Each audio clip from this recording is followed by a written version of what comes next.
Hello friends, इस video में हम डिटेल में डिस्कस करेंगे कि सॉलिड कंक्रीट ब्लॉक्स और एएसी ब्लॉक्स के बीच में क्या डिफरेंसेस हैं। तो चलिए देखते हैं। नंबर 1 है raw materials.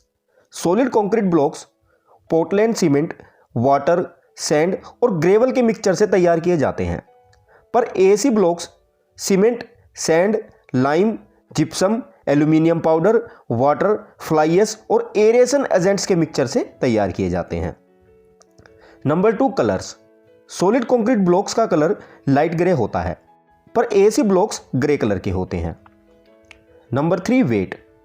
Solid concrete blocks का वेट सेम साइज के एएसी ब्लॉक्स से ज़्यादा होता है, पर एएसी ब्लॉक्स का वेट सेम साइज के सॉलिड कंक्रीट ब्लॉक से कम रहता है। Number 4 dimensions. Solid concrete blocks में जो ब्लॉक्स की लेंथ अवेलेबल रहती है वह है 400, 500 और 600 mm, हाइट 100 mm और 200 mm और विड्थ 50, 75, 100, 150, 200, 250 और 300 mm तक। पर एक एएसी ब्लॉक में जनरली लेंथ अवेलेबल रहती है 400, 500 और 600 mm तक, हाइट 200, 250 और 300 mm तक और विड्थ 100, 150, 200 और 250 mm तक, जो मैन्युफैक्चरर टू मैन्युफैक्चरर डिपेंड करती है। Number 5 dry density. Solid concrete blocks की ड्राई डेंसिटी 1800 से 2500 kg पर एम क्यूब तक वेरी करती है और एएसी ब्लॉक्स की ड्राई डेंसिटी 451 से 1000 kg पर एम क्यूब तक रहती है, डिपेंड करती है manufacturer to manufacturer. Number 6 variation in size. Solid concrete blocks के केस में इसकी लेंथ में वेरिएशन ±5 mm से ज़्यादा और हाइट एंड विड्थ में वेरिएशन ±3 mm से ज़्यादा नहीं होती, पर एसी ब्लॉक्स के केस में इसके टोटल साइज में ±1.5 mm से ज़्यादा वेरिएशन नहीं रहती। ये एकदम एक्यूरेट साइज में ही प्रोड्यूस होते हैं। Number 7 plastering. Solid concrete blocks masonry पर प्लास्टरिंग ईजिली की जा सकती है, पर एएसी ब्लॉक मेसनरी में इनके स्मूथ सरफेस होने की वजह से कई बार प्लास्टर अच्छे से नहीं चिपक पाता, तो इसीलिए इनकी प्रोडक्शन के समय इसकी अच्छी सुपरविजन की रिक्वायरमेंट रहती है ताकि कहीं ये ज़्यादा स्मूथ न हो जाए। Number 8 thermal conductivity. किसी स्पेसिफिक मटेरियल में हीट ट्रांसफर होने की लिमिट को ही थर्मल कंडक्टिविटी कहा जाता है।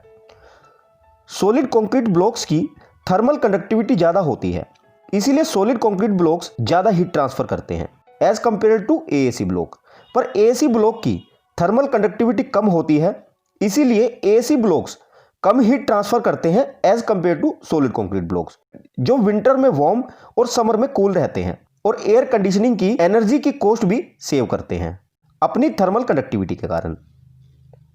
Number 9 compressive strength.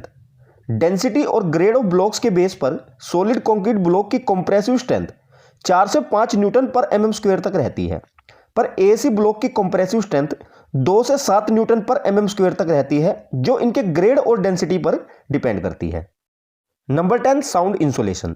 Sound insulation वह कैपेसिटी होती है जो बिल्डिंग एलिमेंट्स के द्वारा ट्रांसमिशन साउंड को रिड्यूस करती है। एक 150 mm thick solid concrete wall 51 decibel तक साउंड रिड्यूस करती है, पर एक 200 mm thick AAC block wall 40 से 45 डेसिबल तक साउंड रिड्यूस करती है। Number 11 labour output. Solid concrete block masonry में लेबर आउटपुट कम रहता है, पर एएसी ब्लॉक मेसनरी के केस में लेबर आउटपुट ज़्यादा रहता है, इनकी रैपिड कंस्ट्रक्शन, लाइट वेट और साइज में बड़े होने के कारण। Number 12 storage. क्योंकि सॉलिड कंक्रीट ब्लॉक्स की अवेलेबिलिटी डिफिकल्ट होती है, इसीलिए इनकी प्रॉपर स्टोरेज करना बहुत जरूरी होता है, पर एएसी ब्लॉक्स किसी भी टाइम किसी भी सीजन में और एक शॉर्ट नोटिस में ही अवेलेबल हो जाते हैं, इसलिए इनकी स्टोरेज करने की कोई भी रिक्वायरमेंट नहीं होती। Number 13 green product. Solid concrete blocks एक ग्रीन प्रोडक्ट नहीं है, पर एएसी ब्लॉक्स क्योंकि नॉन टॉक्सिक मटेरियल से तैयार किए जाते हैं जो इन्वायरमेंट को कोई नुकसान नहीं पहुंचाते। ये इंडस्ट्रियल वेस्ट को रिड्यूस करने के साथ साथ ग्रीन हाउस गैसेस के इमिशन को भी डिक्रीज करते हैं, इसलिए एएसी ब्लॉक एक ग्रीन प्रोडक्ट है। Number 14 water uses in manufacturing. Solid concrete blocks में एक ज़्यादा अमाउंट में पानी रिक्वायर्ड होता है क्यूरिंग के लिए, इसी वजह से इलेक्ट्रिसिटी बिल और लेबर कॉस्ट हाई रहती है, पर क्योंकि एसी ब्लॉक स्टेम से क्योर किए जाते हैं, इसलिए इनकी क्यूरिंग में कम पानी की नीड होती है, जिससे इलेक्ट्रिसिटी बिल को सेव किया जा सकता है। Number 15 transportation. Solid concrete blocks की अपर फ्लोर पर ट्रांसपोर्टेशन बहुत ही डिफिकल्ट रहती है इनके हैवी वेट होने के कारण। पर एसी ब्लॉक्स क्योंकि हल्के रहते हैं इसलिए इनकी ट्रांसपोर्टेशन बहुत इजी रहती है as compare to solid concrete blocks. Number 16 earthquake resistant. क्योंकि अर्थक्वेक फोर्सेस बिल्डिंग के वेट के प्रोपोर्शनल होती है इसीलिए solid concrete blocks earthquake forces को रेजिस्ट करने में एवरेज ही होते हैं क्योंकि इनकी डेंसिटी ज्यादा होती है एसी ब्लॉक के कंपैरिजन में। पर एसी ब्लॉक्स अपने लाइट वेट होने के कारण बिल्डिंग वेट कम करते हैं इसीलिए ये बिल्डिंग की अर्थक्वेक के अगेंस्ट रेजिस्ट करने की कैपेसिटी को भी इंक्रीज करते हैं। Number 17 time required for construction. Solid concrete block masonry की कंस्ट्रक्शन में ज्यादा टाइम रिक्वायर्ड होता है as compare to AC block masonry. पर एसी ब्लॉक मेसनरी कंस्ट्रक्शन में कम टाइम रिक्वायर्ड होता है as compare to solid concrete block masonry. Number 18 uses.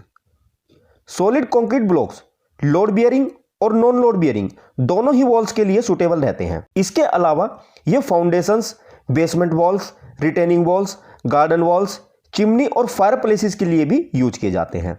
वहीं एसी ब्लॉक भी लोड बियरिंग और नॉन लोड बियरिंग दोनों ही वॉल्स के लिए यूज किए जा सकते हैं।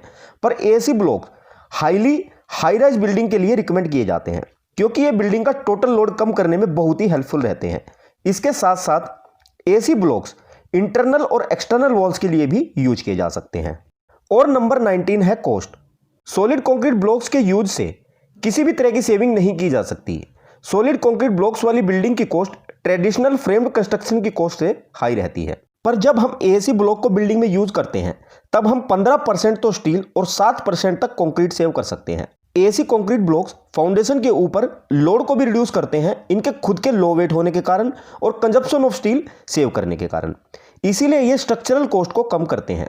वैसे तो एसी ब्लॉक की प्रोडक्शन कॉस्ट हाई होती है पर फिर भी ये पूरे प्रोजेक्ट की कॉस्ट को कम करते हैं।